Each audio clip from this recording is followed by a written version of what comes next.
Hello friends, welcome to Geetanjali kitchen and blogs.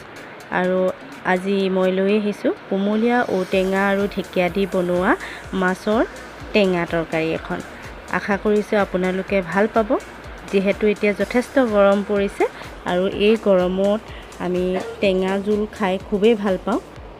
নিশ্চয় সকলোৱে ভালেই পায় চাগে, নহয় জানো? আৰু সেইকাৰণে ময়ো গৰমত এনেদৰেই টেঙা জোল এখন ৰান্ধিলোঁ মাছৰ। খাবলৈ খুব ভাল হৈছিলে। গতিকে আহকচোন পলম নকৰি ভিডিঅ'টোৰ মাজলৈ যাওঁ। আৰু টেঙা জোলখন ৰান্ধিবৰ বাবে মই লৈছোঁ মাছ আৰু ঢেকীয়া আৰু কুমলীয়া ঔটেঙা লৈছোঁ। প্ৰথমতে কেৰাহীখন গৰম হ'বলৈ দি তেল দিছোঁ আৰু এতিয়া মই মাছখিনি ফ্ৰাই কৰি ল'ম।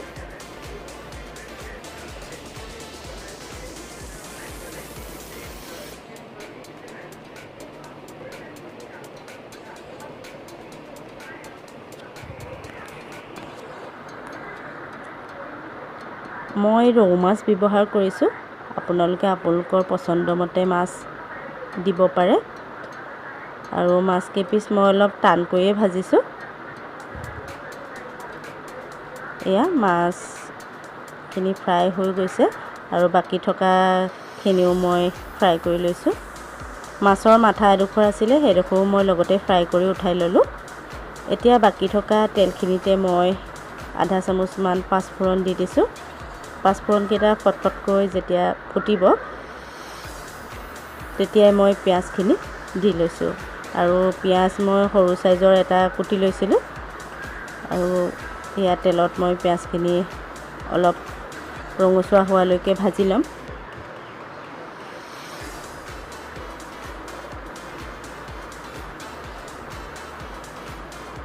পিঁয়াজখিনি ভাজা হৈ গৈছে।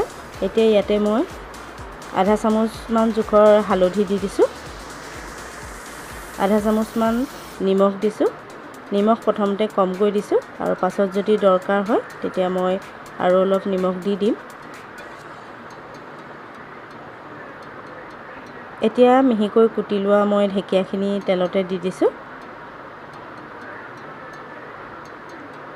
আৰু ঢেকীয়াখিনি অলপমান জহি যোৱালৈকে ভাজি ল'ম। গোটেইখিনি ভালদৰে লৰাই দিছোঁ।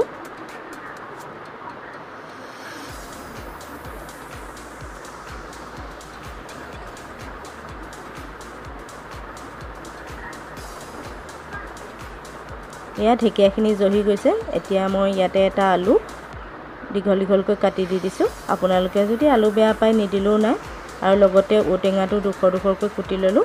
মই গোটেইটো ঔটেঙাই ব্যৱহাৰ কৰিলোঁ, যিহেতু ঔটেঙাটো কোমলীয়া, গতিকে বৰ বেছি টেঙা নহয়। এতিয়া 5 মিনিটমান সময় ঢাকন দি মই এইখিনি সিজিব দিছিলোঁ। এতিয়া আকৌ লৰাই দিছোঁ আৰু লগতে 1 চামুচ আদা নহৰু খুন্দি ইয়াতে দি দিছোঁ। অলপ খহটাকৈ খুন্দিছোঁ আৰু জোখমতে এতিয়া পানী দি দিলোঁ। এতিয়া মই আকৌ 15 মিনিটমান সময় উতলিবৰ বাবে দি দিছোঁ। এয়া ধুনীয়াকৈ উতলি আহিছে। আৰু মই আলু এডোখৰ ভাঙি চাইছোঁ, ধুনীয়াকৈ সিজিয়ে গৈছে। মানে এইখিনি আধা আধি হৈয়ে গৈছে আৰু জোলখিনি। ঢেকীয়াটো সিজিবলৈ আপোনালোকে জানেই বেছি সময় নালাগে। ঔটেঙাও কোমলীয়া, সিও সিজি গ'ল। আৰু এতিয়া মই মাছ কেইডোখৰ এই উতলি থাকোঁতেই দি দিছোঁ। আৰু লগতে মাছৰ মূৰ এডোখৰ ফ্ৰাই কৰি লৈছিলোঁ যে, সেইডোখৰো মই দি দিলোঁ। তেতিয়া জোলখন খাবলৈ আৰু সোৱাদ লগা হ'ব। এতিয়া গোটেইখিনি ভালদৰে আকৌ এবাৰ লৰাই দিছোঁ।